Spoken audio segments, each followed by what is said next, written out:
দুপুরবেলা আমরা জানলাম যে আমাদের নতুন এপিসোড শুরু হতে যাচ্ছে, যার নাম ভয়ঙ্কর গল্প।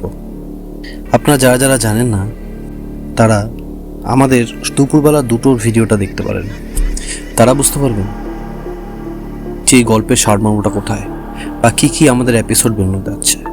তো আজকের এপিসোড 1 ভুতুড়ে হাভেলি, এরকম করে 10টা এপিসোড আসবে বিভিন্ন নামে। সেটা লিঙ্ক দিয়ে দেওয়া হবে নিচে, আপনি গিয়ে এর আগের কী কী এপিসোড আসবে তো সেগুলোর আপনি পুরোপুরি আগের থেকে পেয়ে যাবেন ডিটেলস। তো আজকের গল্পের নাম হলো ভুতুড়ে হাভেলি। এটা একটি হরর সাসপেন্স আছে, পরিচালক আছে ফ্যান্টম 10 অ্যাজ ইট ইজ। আপনারা যারা সাবস্ক্রাইব করেছেন তারা জানেন ফ্যান্টম 10 বা ফ্যান্টম মানে কি, বা ফ্যান্টম 10 কী কী রকমের কন্টেন্ট পোস্ট করে, তো সেটা আপনারা আশা করি ভালো মতন জানেন। তো এখন আমরা মূল গল্পের সারমর্মের দিকে চলে যাচ্ছি। একটি প্রাচীন হাভেলি ছিল, দীর্ঘদিন ধরে পরিত্যক্ত এবং রহস্যময় ছিল সেটি অ্যাকচুয়ালি। কারণ গ্রামের স্থানীয় বাসিন্দারা এই হাভেলি সম্পর্কে অনেক রকম কথা বলতে, ইভেন কেউ কেউ কথা বলতেও ভয় পায়, কারণ এতটাই টেরর ছিল হাভেলিটার মধ্যে। কারণ এটি একটি অভিশপ্ত বলে বিশ্বাস করা হয়, মানে সবাই বলে যেটা একটু খুবই অভিশপ্ত, তো এর আশেপাশে খুঁজিতে চায় না, খুবই ভয়ঙ্কর। তো শোনা গেছিল যে হাভেলির এক জমিদার ছিলেন, তারা সপরিবার রহস্যজনকভাবে মারা গেছিল এবং তাদের আত্মারাই আজ সেখানে বন্দী হয়ে আছে বলে শোনা যায়। শহর থেকে আসা একদল সাহসী মানুষ। তো এবার গল্পের মধ্যে কিছু সাহসী মানুষ শহর থেকে এসছে, যারা এইসব জিনিসে বিশ্বাস করে না, আবার কেউ বিশ্বাস করে, একটা টিম এসছে আর কি। শহর থেকে একদল সাহসী মানুষ এই হাভেলির রহস্য উদ্ঘাটন করতে আসে, কিন্তু তাদের সামনে অপেক্ষা করে এক ভয়ঙ্কর অভিশাপ, যা থেকে কেউ আর বাঁচতে পারে না। তো এটি আমি আপনাকে বললাম যে পুরোপুরি গল্পটা বা সেই গল্পের মধ্যে কি কি হতে পারে এটি বিস্তারিতভাবে আলোচনা করব এখন। সেটা হলো কারা কারা এসেছিল। এটি রোহিত নামে একজন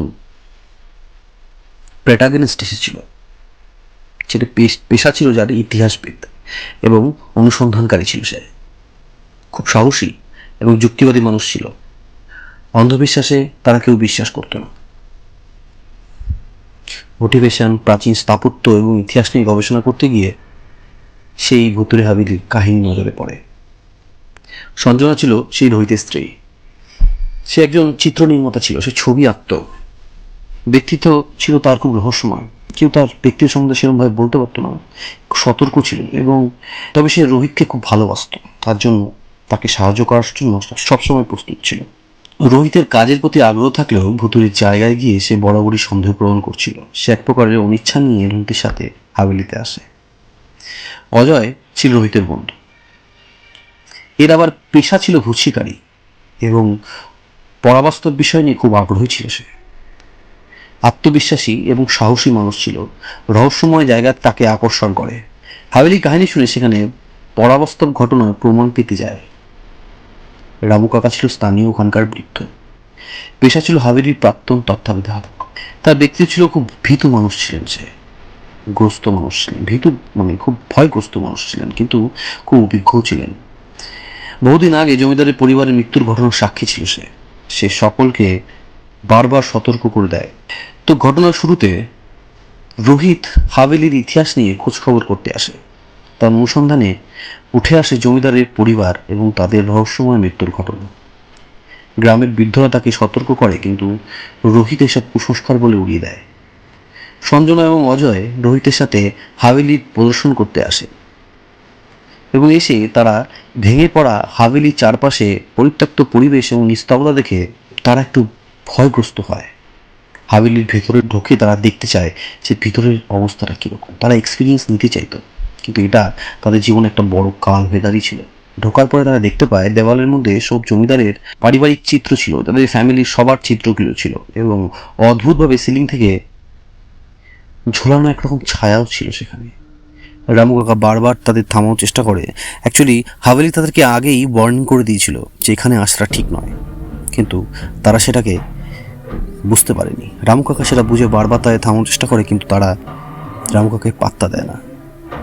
রামু কাকা হাভেলির ভিতরকার গোপনীয় কথা তাদের বলতে গিয়েও থেমে যায়, কারণ জানে তাদের বলে লাভ নেই। তারা যখন একবার ডিসিশন নিয়ে নিচে যাবে, তার মানে তারা তো যাবেই। তো এখন রাতের বেলা তারা হাভেলিতে যাত্রী স্থাপন করার জন্য সিদ্ধান্ত নেয়। তারা রাতের বেলা হাভেলি যাবে বলে ডিসিশন নিয়েছিল। তবে প্রথম সবকিছু শান্তিপূর্ণ বলে মনে হচ্ছিল, কিন্তু অল্প সময়ের মধ্যেই অদ্ভুত ঘটনা ঘটতে শুরু করে। রোহিত দেখতে পায় দেওয়ালের ছবি থেকে পরিবারের যত সদস্য ছিল সবার মুখগুলো বদলে যাচ্ছে, এবং তারা তার দিকে যেন তাকিয়ে অদ্ভুত হাসি দিচ্ছে, বিভৎস রকমের হাসি। সঞ্জনা রাতের মধ্যে হঠাৎ করে এক মহিলার কান্নার শব্দ শুনতে পায়। অজয় হঠাৎ করে দেখতে পায় একটি দরজা, যা আগে ছিল না। এই দরজা তাদের নিচতলার এক গুপ্ত কক্ষে নিয়ে যায়, যেখান থেকে পচা গন্ধ ভেসে আসে। তারা বুঝতে পারে যে এখানে শুধু কিছু অলৌকিক ঘটনা ঘটছে না, বরং এই জায়গার সাথে মৃতদের আত্মারা এখনো যুক্ত। সঞ্জনা ক্রমশ ভয় পেতে শুরু করে, কিন্তু রোহিত কোনোভাবেই বিশ্বাস করতে চায় না যে তারা কোনো ভৌতিক শক্তির মুখোমুখি, কারণ সে এগুলো বিশ্বাস করতো না। কারণ সে বিজ্ঞানের বিশ্বাসী ছিল। কিন্তু আমরা জানি বিজ্ঞান যেখানে শেষ হয়, সেখান থেকেই এই প্যারানর্মাল অ্যাক্টিভিটি শুরু হয়, যার প্রমাণ এখনো বিজ্ঞান দিতে পারেনি। সঠিক যুক্তি এখনো বিজ্ঞান দিতে পারেনি যে অ্যাকচুয়ালি এই জিনিসটা কি। তো বিজ্ঞান এখানে তার হাঁটু গেড়ে দেয়।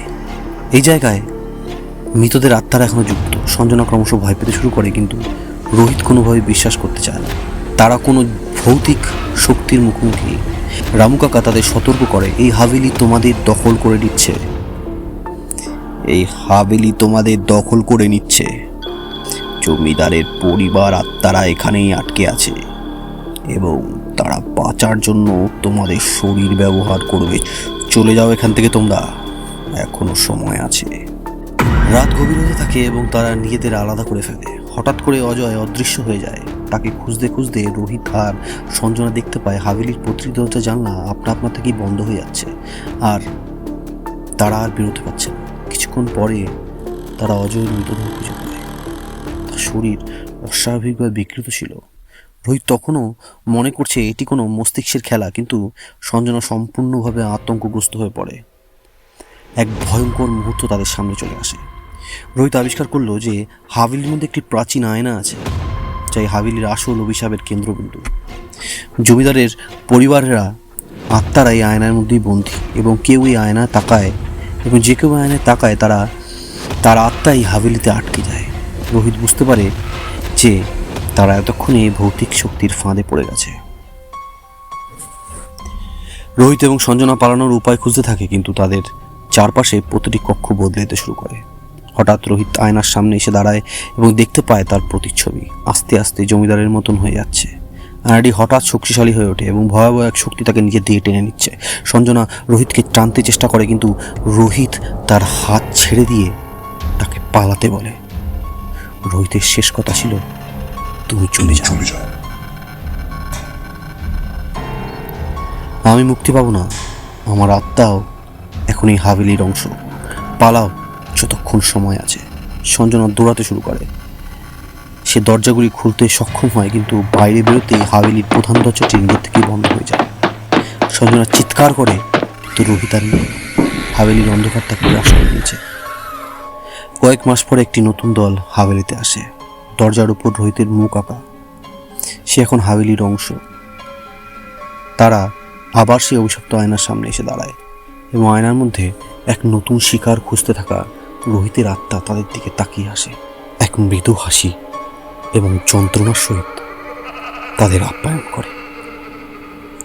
ফ্যান্টম টিনের এ কথা, অন্ধকারের মধ্যে লুকিয়ে থাকা সত্যটা অনেক ভয়ঙ্কর হতে পারে। এই হাভেলি যেমন অনেক আত্মাকে গ্রাস করেছে, তেমনি অনেককে তার শিকার বানাতে প্রস্তুত।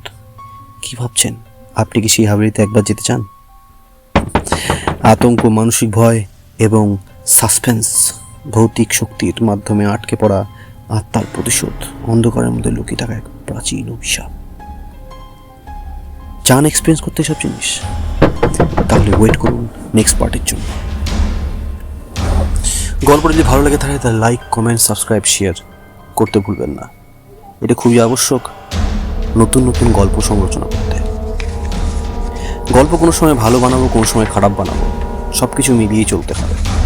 তবে যদি কিছু খারাপ হয় বা কোনো থ্রিল আপনাদের কম বলে মনে হয়, আপনারা চেষ্টা করবেন সেটা আমায় ধরিয়ে দিতে, যাতে আমি আমার গল্পগুলোকে এবং কাহিনীটাকে আরও শক্তিশালী এবং আরও ভয়ঙ্কর করে তুলতে পারি।